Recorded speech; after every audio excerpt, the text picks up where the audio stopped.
December is here and so is one of the most powerful market windows of the entire year.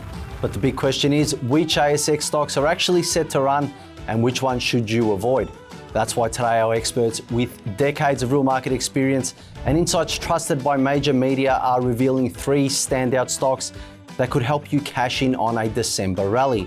We're seeing a very specific pattern playing out on the ASX right now.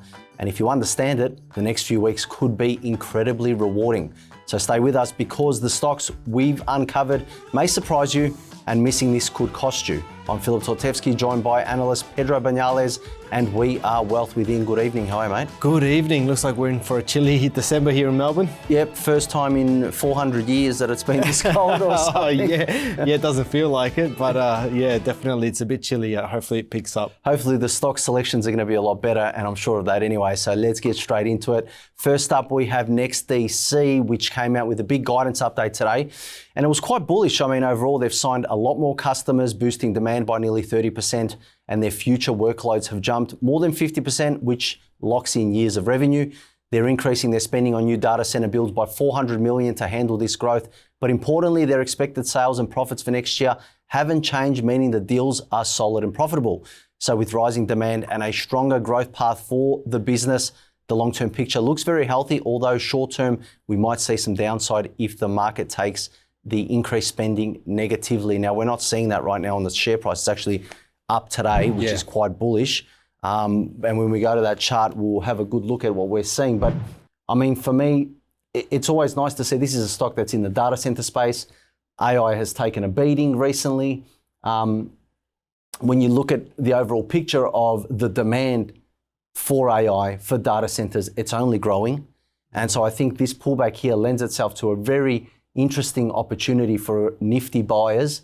But again, it's all about confirmation and getting that right timing on when this stops becoming a falling knife and a reversal. And potentially on the back of the news that came out today, we might see the start of that because, as I mentioned, long term, the picture is bullish for what's come out. And it's at a really interesting level for me, this 1340, huge level.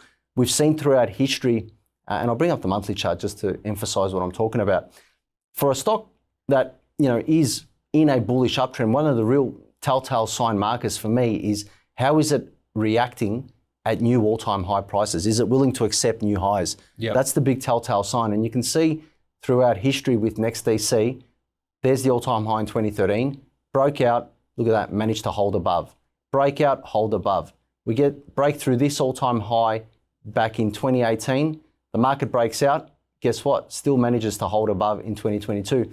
Now we're seeing it break through to new all-time highs, and that's why this level is so important for me, 1350. It's the previous all-time high, around abouts, where it struggled for 3 consecutive attempts, bounced through, found support. Again, we're coming in to test this important level. Be mindful of that. It's also respecting the long-term momentum in terms of rise. We've seen a pullback significantly each time to long-term momentum. So they're the 2 levels I'd be watching. And I really like the fact that on this recent pullback, look how sharp price went down to momentum, but it rose back just as fast. So buyers are still here in this market. Right now, this is a bit of a sell-off. I would like to see support around 1350, if not 1170. But I mean, as I mentioned on the news where we're sitting today, we might see a really nice December come through for NextDC, and that is promising. Yeah, definitely. For me, the only concern would be that it comes back and refills this prior gap here on the close of, when was it, $11.83, but that would coincide with your level there on the $12, where it could come back to, or just below it, and that would come back to that momentum there. So I'd be keeping a close eye on both of those levels. Yeah, let's quickly go and check out the weekly chart on that point, because you'll probably be able to see the gap a bit better. And what you're talking about is this level through here, which was ultra bullish. I mean, that's where the buying really started. And when we're looking at it from, I guess, the short-term basis, I think this level is important as well. In the medium term, we've got this support somewhere along 1290 or even up to around that 1330, which it's sitting at right now. So I'd be mindful of that, wanting to see some buying coming through and maybe some volume to come and support that on the way up, which we're starting to see a bit of volume come through here, a bit more than what we saw during October, but a little more would be nice and start to break these highs around that $15 mark for me. That would make it a bit more enticing in terms of getting that confirmation, because just the other day I was speaking with a guy that was looking to take his trading. You know, he's asking the question, well, what's the difference between me just buying this or you know, waiting? You guys always talk about confirmation on your show. And to me, that's the key, trying to identify that difference. We had a good chat, and by the end of it, he realizes, like, well, this ends up being high risk. Yep, exactly. You know, having that mindset to then be comfortable to say, all right, I'm going to let 5-10% go, but at least I'm going to get in at the right time on the right turn. And you know, I could just see his mind ticking over going, this is something that I should really be thinking about. So it's important. Absolutely. Yeah, definitely. I mean, you don't want to catch a falling life as well. But the fundamentals may be looking good, but it's like we always say, the fundamentals tell you what, the technicals will tell you when. So it might not be ready yet, but December could change the story for NextDC, as it's naturally a bullish month, and we could see a nice little rebound, possible for a nice short-term trade. Yeah, and the closer you can get to those reversals around here, I mean, knowing that confirmation, the higher your risk reward's going to be. So it's just one tweak, which if you're not sure, it is something that we do teach. So please go and check the website out, wealthwithin.com.au, and have a look at our trading courses. We really nail those setups to give you those best risk reward scenarios. It is government accredited as well, which you won't find in many other places, if not anywhere. But anyway, if you want to get an introduction, go and check this book out. It's How to Beat the Managed Funds by 20%. It's free. You just have to pay the shipping. We're stocked up again on this one, so there is plenty to give out. The link is in the comments section below. Now, next up, we have APA Group, which came out with some big news, but stay tuned because the stock after this is showing a setup which has shown massive booms in the past. But for now, APA, Pedro, I know the big news came out today, mate. What happened? Sure did. So APA Group has taken a big step forward, signing a deal with CS Energy to build a 400 megawatt peaking power plant in Queensland. Once approvals are complete, APA will own 80% of the project, backed by a 25-year inflation-linked revenue agreement that locks in stable long-term returns. It strengthens APA's position in firming capacity as renewables grow. Overall, a solid piece of good news for future earnings. Yeah, interesting stuff. Now, this company obviously has been on the up. It's another one with some decent, you know, wins, let's say, contract wins or gains. The chart is the most important part for me. So let's go and take a look at that right now. And I mean, you look at APA Group, what's really nice about APA, just look at the green. We've had a November, which has been quite poor, if you will. Yep. We've had the market reversing down, yet this one is showing strength and moving up. But I think these are the two key levels. It's great news that it's won some more deals and, you know, looking to expand those earnings moving forward. But to me, these are the two key levels, $9.25 and $8.24. We've seen throughout history how strong they've been at holding the stock in ranges. We recently got stuck in there, broke back down. We're in here again, and you can see price start to slow down. Really strong break into it, slow down once we get in there. So right now we're seeing a little bit of buyers and sellers fighting it out in terms of the strength to move forward. Again, I really like the fact that it's been bullish whilst the rest of the market has been bearish in November. And so for me, it holds on to what happens at 920. If we can hold and break 920, I think APA has a really strong chance to continue this uptrend and move into somewhere around that 10 or $10.60 to $11 mark, which is quite nice. The only thing that is a little concerning for me with APA is I would like to see a bit of a pullback on the monthly chart, a bit of red. Yep. It's been so long green, you know, 1, 2, 3, 4, 5, 6, 7, almost a year of just green. And for healthy trends to unfold long term, I mean, you look through this period here, which is one of the best bullish runs for APA, it doesn't go without red. You need to see pullbacks. And right now we're probably a little stretched in the longer term trend, which is the exciting part for me, because if we do see a bit of a pullback, that might lend itself more to the medium term play. But if not, I think applying a short term approach on this one right now is warranted given, you know, what's been happening with it. And you know, just another point for me, the volume is really picking up out of this significant low. I like that. And we're running to this momentum. So I'll just be mindful of that yourself. Yeah, definitely. So going on to the weekly chart here, we can see that it does go through periods, if that opens up for me.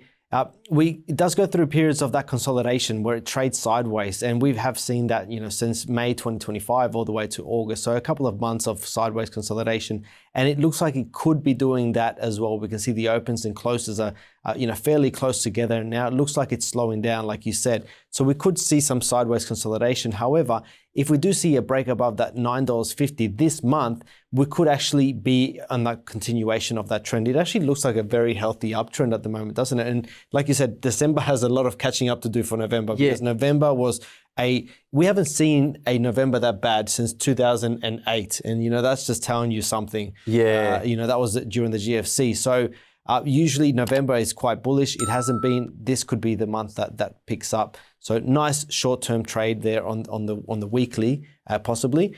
If not, if it does pull back to these levels here around that $8.60, then it will be a better opportunity for that long-term uptrend. Yeah, I think just on the weekly, you raised a big point, and to me, it's at one of those crux moments in terms of the way this price action is lining up alone. I'm just looking at that because, yes, it didn't correct, but sometimes you'll see this with stocks where they start to, when you look at the way prices unfolded since 29th of August, it's gotten tighter, as you mentioned, much less volatility, and it's creeping up slowly in this type of move. Now, in one world, this could also be considered as some form of, congestion, even though it's slowly creeping up. And I'll show you what I mean. Like, you look at this is in the opposite scenario on the way down. Look how uniform and tight the trend got relative to what was happening in the past.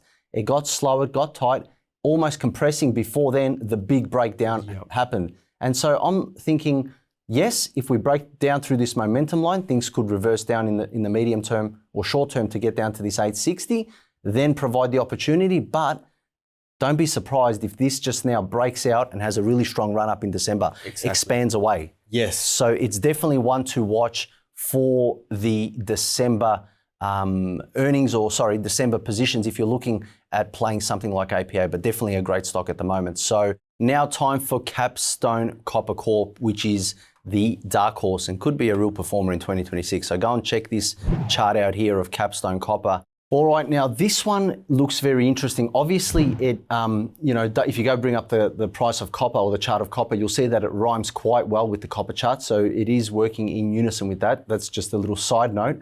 And a further side note when we're talking about copper is that copper generally has its best months of the year, March, February, January, starting in December. So, the way this is lining up, getting ready for a potential breakout or a reversal in December, this might be, again, one of those really nice times to be looking at a stock like this. But I like everything about it. I mean, for me, IPO'd, fell away, bang, the same concept or thing we were talking about before about a stock breaking to a new all-time high. Will it support the new price?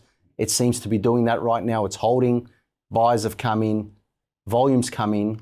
And seasonality speaking with the underlying, it's primed for when it should start to get going. So I like this. Oh, yeah, same. And, it's got the tailwind of a couple of copper mines coming offline. We've got Mount Isa that has come offline, locally here in Australia. But we've also got that huge mudslide that happened in Indonesia. One of the mines, unfortunately, there was some casualties, and that has suffered greatly. So that was a big, supply that has come offline.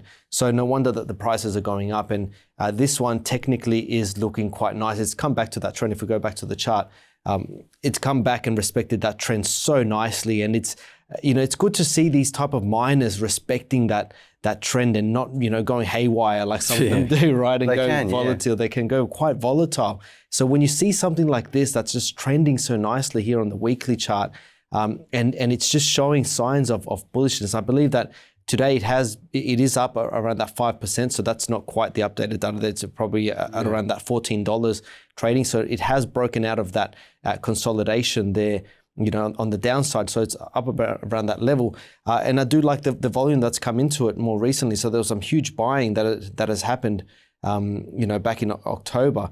This is showing, all those telltale signs of a stock that is about to explode. So I think that this is definitely one of the best picks for 2026. Yeah, and I just think it's important on that point that you said to stay on that and say, okay, this is the snapshot of today, because I don't want people to look at this and go, well, you guys said X, Y, Z.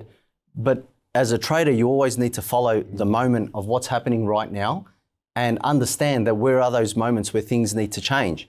And even though it pops out through here, like it's doing right now, and I totally agree with everything you're saying, it looks fantastic at the moment, but at least you've got a protection or cover with this momentum to say, well, it should go on. If it doesn't and it starts to break this momentum or take out these levels through here, well, you adjust, you adapt, and you say, well, let's wait for the next opportunity. Yep. If it were to come, or see how price unfolds. So that's something I want to keep in mind, because I know there's going to be a whole bunch of people thinking, oh, the boy said it looks good. Well, go straight in. But, we went wrong about tech last week, so oh yeah, yeah. Last week there's a few comments there saying, we said that crazy. You guys are crazy. Tech isn't going to reverse. Look at the PE ratios, but I'd urge you guys to have a look at the technology chart, see where it's at today. Well, there you go. I was waiting for Pedro to give one back, but anyway, if you want more hot stock tips, check out our video. Win big from the crypto crash with 3 ASX stocks. Bye now.